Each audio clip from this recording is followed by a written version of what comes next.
तो singly reinforced beam ये होती है कि रीइंफोर्समेंट जो की हो जाती है किसी भी बीम में, स्टील रॉड्स डाले जाते हैं। इन टाइप की बीम में सिर्फ टेंशन जोन में ही रीइंफोर्समेंट की जाती है, यानी कि बीम के बॉटम पार्ट में ही स्टील रॉड्स डाली जाती है, क्योंकि कंप्रेशन जोन जो रहती है, जो टॉप जोन रहता है, वहाँ का कंक्रीट इज़ स्ट्रॉन्ग इनफ। इसलिए छोटे स्ट्रक्चर्स में जहाँ लोड ज़्यादा नहीं उठाना पड़ता, वहाँ पे सिर्फ बॉटम पार्ट में रीइंफोर्समेंट की जाती है। अब ये इकोनॉमिकल होता है, छोटे स्ट्रक्चर्स में कॉमन होता है, और एक्स्ट्रा कंप्रेसिव स्ट्रेंथ जहाँ पे नहीं चाहिए रहती है वहाँ पे यूज़फुल होता है। अब आता है डबली रीइंफोर्स्ड बीम।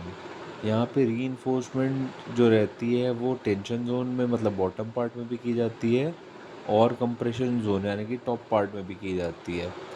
ये तब यूज़ होता है जब बीम को बहुत हैवी लोड्स बेयर करने पड़ते हैं, या फिर बीम की जो गहराई है वो बहुत कम होती है। Extra reinforcement increases strength. Extra reinforcement कराने से स्ट्रेंथ इंक्रीज होती है।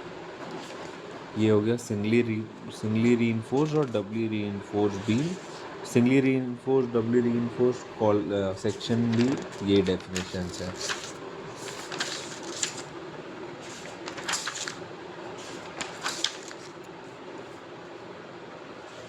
थ्री पॉइंट थियरम का उसके साथ बनेगा वीडियो भी और वो भी। ये कंक्रीट के एडवांटेजेस और डिसएडवांटेजेस है। एडवांटेजेस में आएगा कि एज पर रिक्वायरमेंट इसकी स्ट्रेंथ को और इसकी प्रॉपर्टीज़ को हम कस्टमाइज़ करवा सकते हैं, तो ये एडवांटेज है। फायर रेजिस्टेंट है, आग नहीं लग सकती, आग को रिपेल करता है कंक्रीट। इनफैक्ट ड्यूरेबल है, किसी भी शेप में मोल्ड किया जा सकता है। कंप्रेशन में अच्छा है, कंप्रेसिव स्ट्रेस को इसको अब्जॉर्ब करने में अच्छा है, और वाटर रेजिस्टेंट है। ये सब हो गए पॉजिटिव्स। नेगेटिव्स ये है कि टेंशन में वीक है।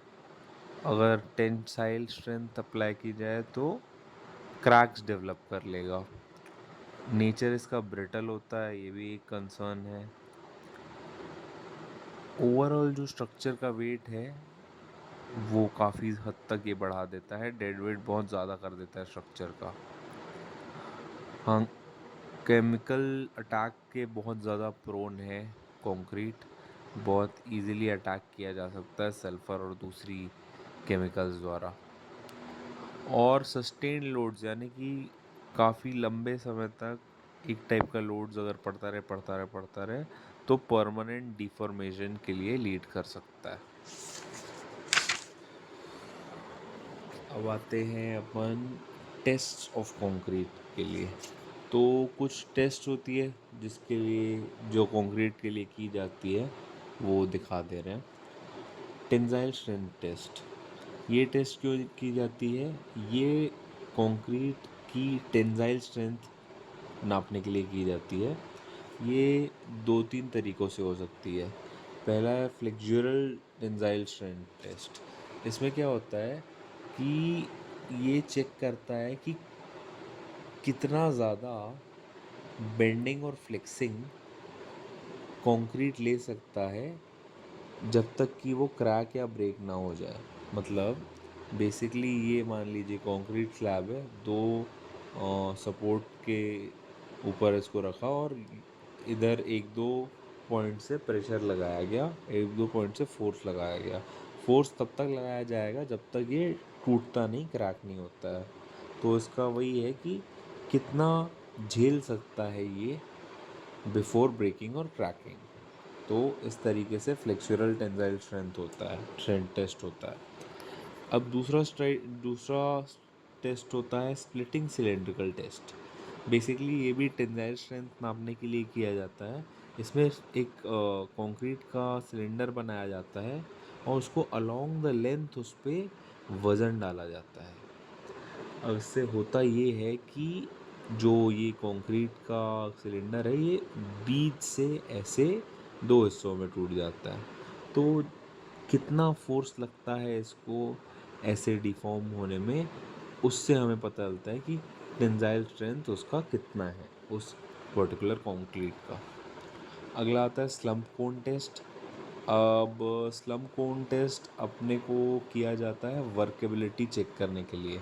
एक इस टाइप का बाल्टी का जैसे कोन रहता है, इसके ऊपर से पूरा कंक्रीट भरते हैं इसमें, और फिर इसको उठा के देखते हैं तो कितना माल स्लम्प कर रहा है सेंटीमीटर्स में या मिलीमीटर्स में।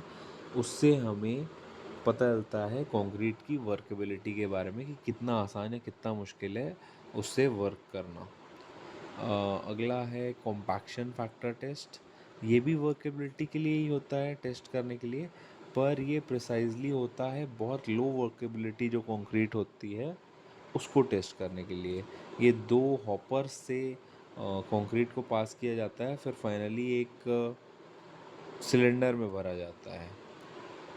इस तरीके से कुछ टेस्ट होता है। ये पहले इधर भरते हैं रोकते हैं, फिर इधर भरते हैं रोकते हैं, फिर इधर भरते हैं। तो ये इनका डिफरेंस और स्टिफनेस जानने के लिए होता है। तो कॉम्पैक्शन फैक्टर का मतलब ये होता है कि how easily the concrete compacts, मतलब कितनी आसानी से कंक्रीट कॉम्पैक्ट कर पाता है। ये टेस्ट ये बताता है हमें। Bulking of aggregates. Bulking basically क्या होता है? बल्किंग जब मॉइस्चर की एक पतली लेयर जो एग्रीगेट्स की या फिर सीमेंट की या कंक्रीट सॉल्यूशन बोल लो, इनके फाइन एग्रीगेट्स में आके एक पतली सी लेयर बना के रह जाता है मॉइस्चर। इससे क्या होता है, जैसे सैंड होती है बारीक सैंड, इस जब मॉइस्चर के कांटेक्ट में आती है तो ये छोटे छोटे छोटे छोटे मॉलिक्यूल्स के ऊपर पतली पतली पतली पतली लेयर्स बन जाती है। तो इससे होता ये है कि हर पार्टिकल के ऊपर लेयर बन जाती है और एक सॉर्ट ऑफ बल्क कर जाता है मटेरियल। मतलब सिर्फ कम सैंड होगी, मान लो 500 ग्राम सैंड होगी, पर क्योंकि इसमें बल्किंग एक्ट हो जाएगी, उसमें मॉइस्चर आ जाएगा, तो वेट इसका बढ़ के 800-900 केजी, 800-900 ग्राम ऐसा हो जाएगा। अब इम्पॉर्टेंट क्यों है बल्किंग को कंसिडर करना? क्योंकि हमको चेक करना है कि मिक्सचर में कोई इनएक्यूरेसी ना हो। जैसे कि 1 किलो अगर गीली सैंड होगी तो वो देखने में ऐसे लगेगा कि 1 किलो सूखी सैंड है, पर क्योंकि वो गीली सैंड है, एक्चुअल उसका सूखा हुआ वेट हो सकता है 500-600 ग्राम ही हो बस। तो ये ध्यान रखना पड़ता है कि गीली अगर हम कुछ आइटम ले रहे हैं उसमें अगर बल्किंग हुई हुई है तो उस रेशियो के हिसाब से और ज़्यादा लें। अब particle size distribution of aggregates क्या होता है? ये बेसिकली होता है कि पार्टिकल्स के साइज़ के हिसाब से उनको मिक्स में लिया जाए। अलग अलग ग्रेड के पार्टिकल होते हैं, जैसे एक्सट्रीमली फाइन, फाइन, ग्रैन्युलर और बिग साइज़। इस तरीके से अलग अलग टाइप के अलग अलग ग्रेड के पार्टिकल्स होते हैं।